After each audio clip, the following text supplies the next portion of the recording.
নমস্কার বন্ধুরা, সুবলয় রান্নাঘরে আপনাদের স্বাগত। আজকে বানাবো আমি কুমড়ো ডাঁটা শাক দিয়ে চচ্চড়ি। আমি নিয়েছি কয়েকটা সবজি নিয়েছি, ওখানে কেটে রেখেছি পটল, ঝিঙে, অল্প বেগুন আর অল্প আলু।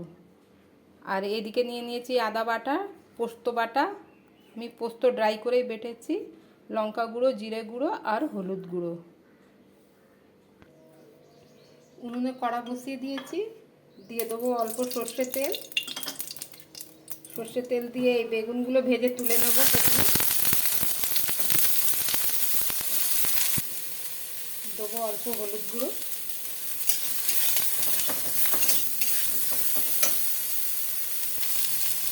আমার বেগুনটা ভাজা হয়ে গেছে, আমি বেগুনটা বের করে নিচ্ছি।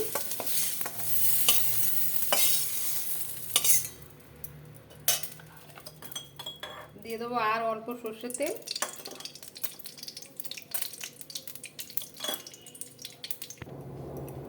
দিয়ে দেবো শুকনো লঙ্কা। শুকনো লঙ্কা আমি একটু ফাটিয়ে নিয়েছি।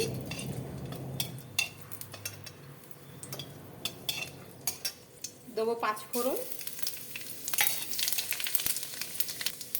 এই আলুর টুকরোটা দিয়ে দেবো।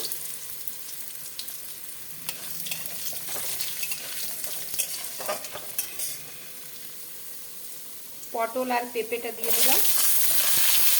আমার পেঁপেটা অল্পই আছে, পটলটা একটু বেশি আছে।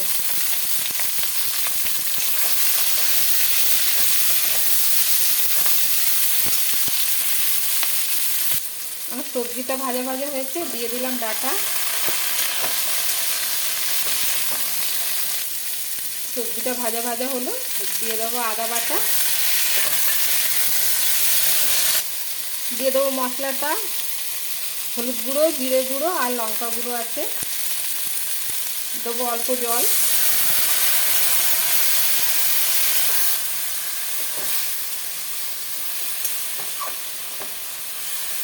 মশলাটাকে ভালো করে কষিয়ে নেবো সবজির সাথে। দিয়ে দেবো কেটে রাখা ঝিঙেটা,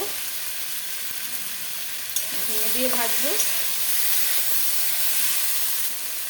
দিয়ে দেবো শাকটা, কেটে রাখা শাক। আমি একদম মিহিন মিহিন করে শাক কেটেছি, মাখো মাখো হয়ে যাবে। কুমড়ো শাক তাড়াতাড়ি সেদ্ধ হতে চায় না বলে আমি মিহি মিহি করে কেটেছি।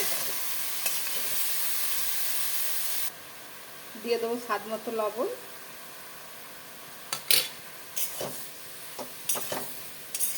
এবার যা জল বেরোবে এতেই আমার শাকটা সেদ্ধ হয়ে যাবে, আমি জল দেবো না ওপর থেকে। ঢাকনা লাগিয়ে আমি সেদ্ধ হতে দেব। আমার সবজিটা সেদ্ধ হয়ে গেছে, দিয়ে দিলাম অল্প চিনি। দিয়ে দেবো এই ভেজে রাখা বেগুনটা, দিয়ে দেবো এই পোস্তটা। আমি পোস্তটা বেটে রেখেছি শুকনো শুকনো। একটু নাড়িয়ে চাড়িয়ে নামিয়ে নেব। আমার কুমড়ো শাকের ডাঁটা চচ্চড়ি রেডি হয়ে গেছে। যদি আপনাদের আমার এই ভিডিওটা ভালো লেগে থাকে তাহলে লাইক, কমেন্ট, সাবস্ক্রাইব অবশ্যই করবেন। ধন্যবাদ।